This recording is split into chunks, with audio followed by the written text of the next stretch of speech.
The rope burned against her wrists like a promise of death, and Abigail Moore knew she was nothing more than meat thrown to wolves. The barn around her reeked of hay and betrayal, each shadow hiding the men who had left her there to die. When Thomas Granger's boots echoed across the wooden floor, her heart shattered with the terrible knowledge that she had become the instrument of another's destruction. The flames were already licking at the walls when she whispered the words that would haunt them both. "I'm just bait." In that moment, between the crackling fire and the approaching thunder of hooves, two souls discovered that sometimes salvation comes wrapped in the very trap meant to destroy you. Subscribe now to discover how love can bloom in the ashes of betrayal. The hemp rope had been cutting into Abigail's wrists for 3 hours, each fibre a reminder that Jake Morrison and his gang saw her as nothing more than currency in their twisted game of survival. The barn smelled of old hay and newer sins, the kind that settled into wood and never left, like blood or broken promises. She had stopped struggling an hour ago, when the circulation in her hands had faded to a distant tingling, and her shoulders had begun to scream with the particular agony of joints held too long in unnatural positions. The late afternoon sun filtered through gaps in the weathered boards, casting prison bar shadows across her face, and she found herself counting the dust motes that danced in those golden shafts, anything to keep her mind from the terrible certainty of what was coming. Morrison had been clear about her purpose here, his tobacco-stained teeth gleaming as he explained how bounty hunters always came alone, always confident, always stupid enough to walk into a trap baited with a woman's tears. The irony wasn't lost on her that she had once trusted these same men, had believed Morrison's promises about heading west to California, about starting fresh where nobody knew their names or their crimes. Now she understood that trust was just another word for the moment before the knife slides between your ribs. The sound of approaching hoofbeats made her stomach clench with a mixture of hope and horror, because she knew that whoever was coming would die because of her presence here. Morrison and his boys were hidden in the hayloft above, their rifles already trained on the barn door, waiting for some poor soul to walk into their carefully constructed hell. She had tried to warn the last one, a young deputy with kind eyes and a new badge, but Morrison had gagged her after that, the dirty cloth still bitter against her tongue. The hoofbeats grew closer, steady and unhurried, the rhythm of a man who had no idea he was riding toward his own grave. Abigail closed her eyes and tried to pray, but the words felt hollow in her mouth, like coins placed on a dead man's eyes.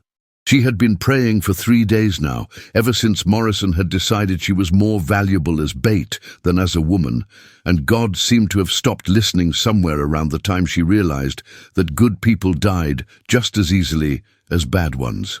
The horse outside whinnied softly, and she heard the creak of leather as the rider dismounted, each sound a countdown to violence that she was powerless to prevent. Thomas Granger had been tracking the Morrison gang for 6 days, following a trail of burned homesteads and murdered families that led him deeper into the Kansas wilderness than any sane man should venture alone. His wife Sarah had been dead for 2 years now, claimed by the fever that swept through their county like God's own judgment, and sometimes he wondered if his pursuit of these killers was really about justice or just about finding a reason to join her in whatever came after this life.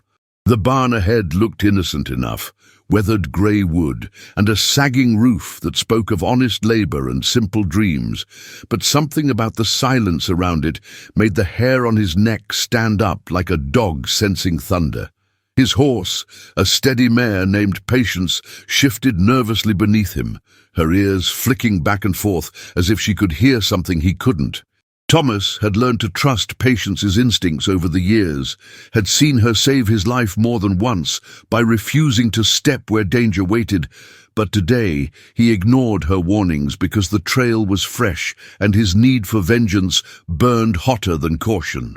He dismounted slowly, his hand resting on the grip of his Colt, and approached the barn with the careful steps of a man who had survived too many ambushes to be completely careless.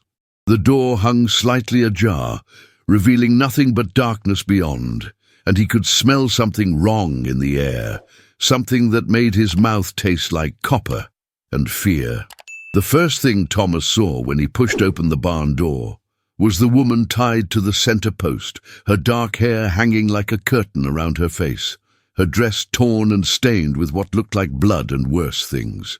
She looked up at him, with eyes that held too much knowledge, the kind of terrible wisdom that came from watching good people die for no reason at all, and he knew immediately that he had walked into exactly the kind of trap that had killed better men than him. Her lips moved, forming words he couldn't hear over the sudden roaring in his ears, and he took a step toward her before his mind caught up with what his gut already knew.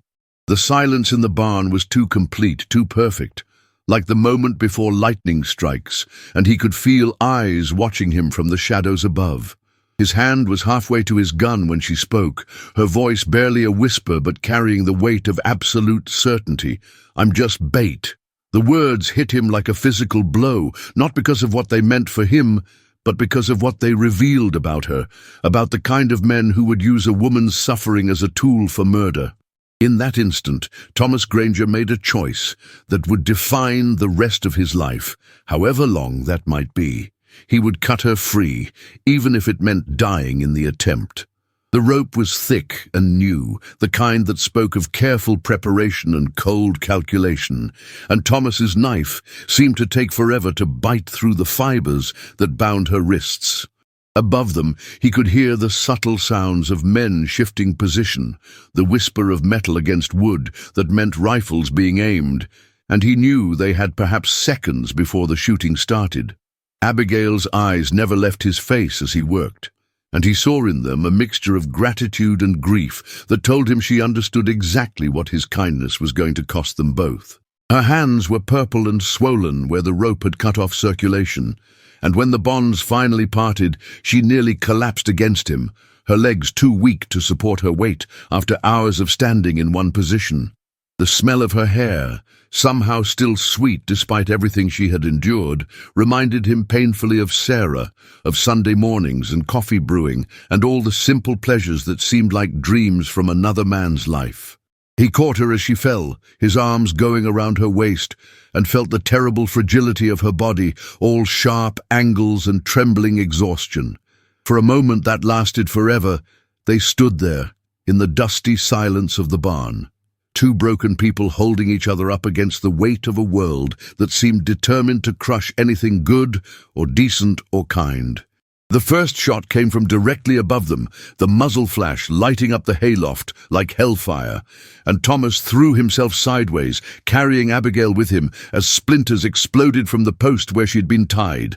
They hit the ground hard, rolling behind a pile of feed sacks that provided scant cover from the rifles above, and he could hear Morrison's voice shouting orders, coordinating the crossfire that would turn the barn into a killing ground.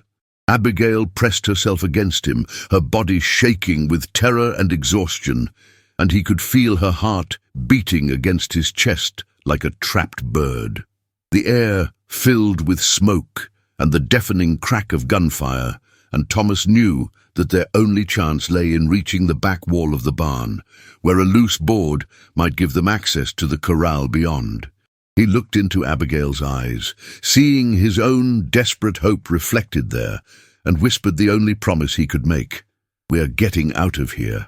She nodded, her lips forming a word he couldn't hear over the gunfire, but he thought it might have been together. In that moment, as bullets whined overhead and death closed in from all sides, Thomas Granger discovered that sometimes the most important battles are fought not for victory, but for the simple right to save one precious thing from the flames.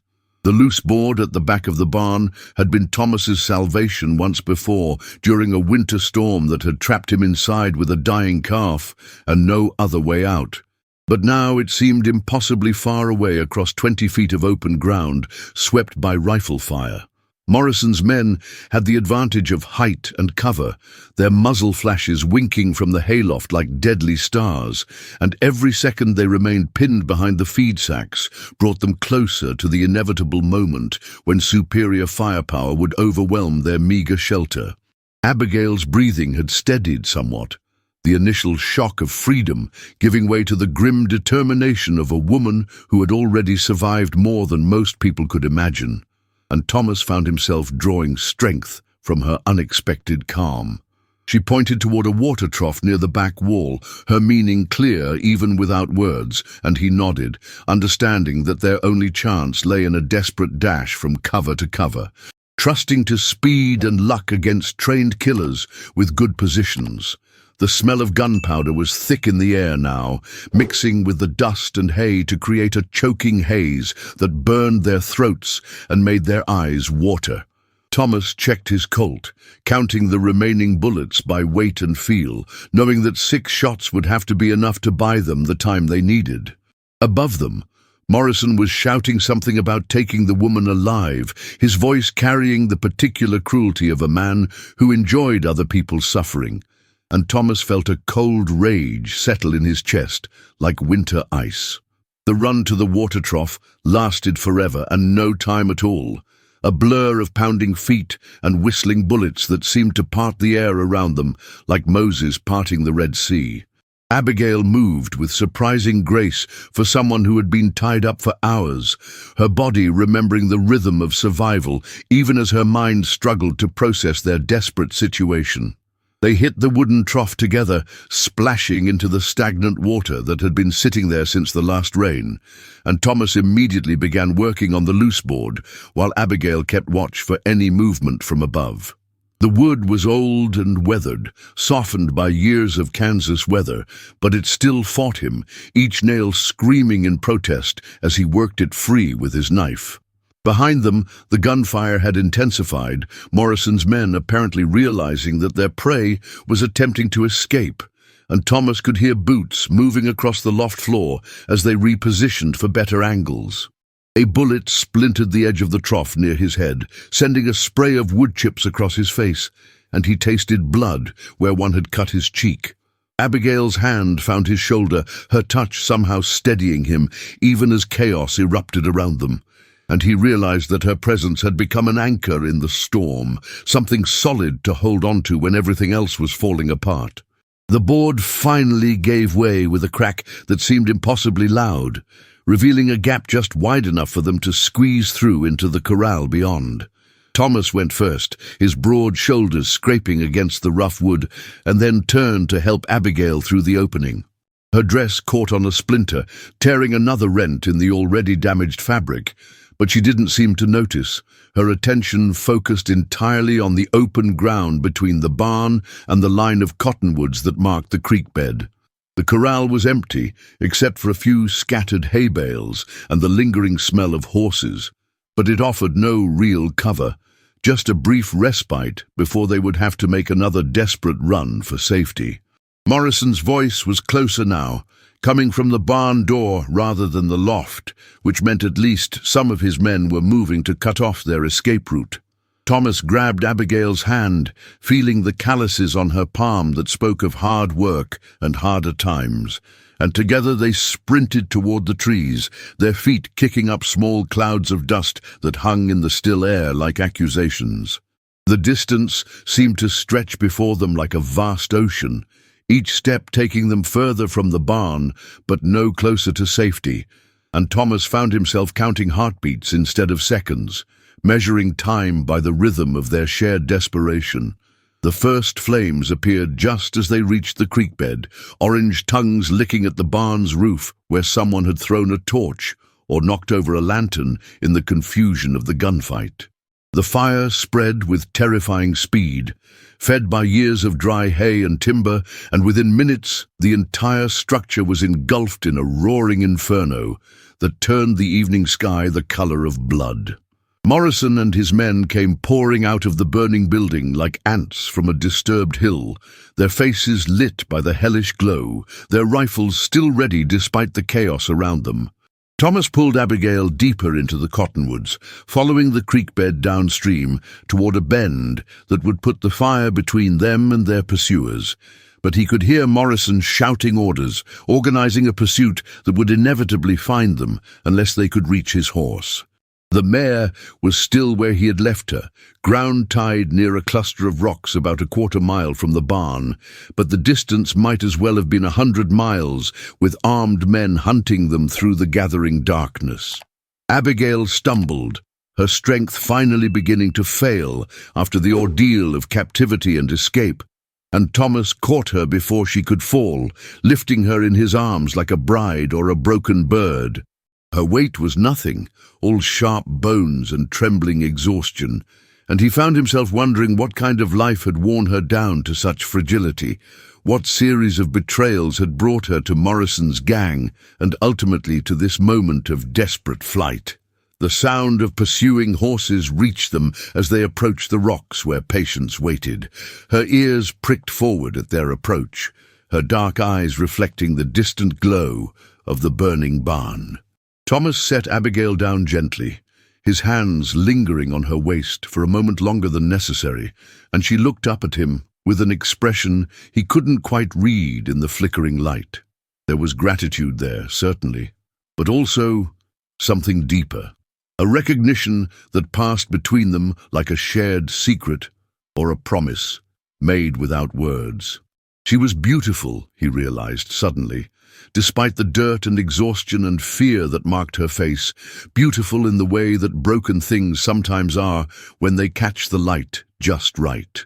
Her dark hair had come loose from whatever arrangement it had been in, falling around her shoulders in waves that reminded him of Sarah's hair on their wedding day, and for a moment he felt the familiar stab of guilt that came with any thought of another woman.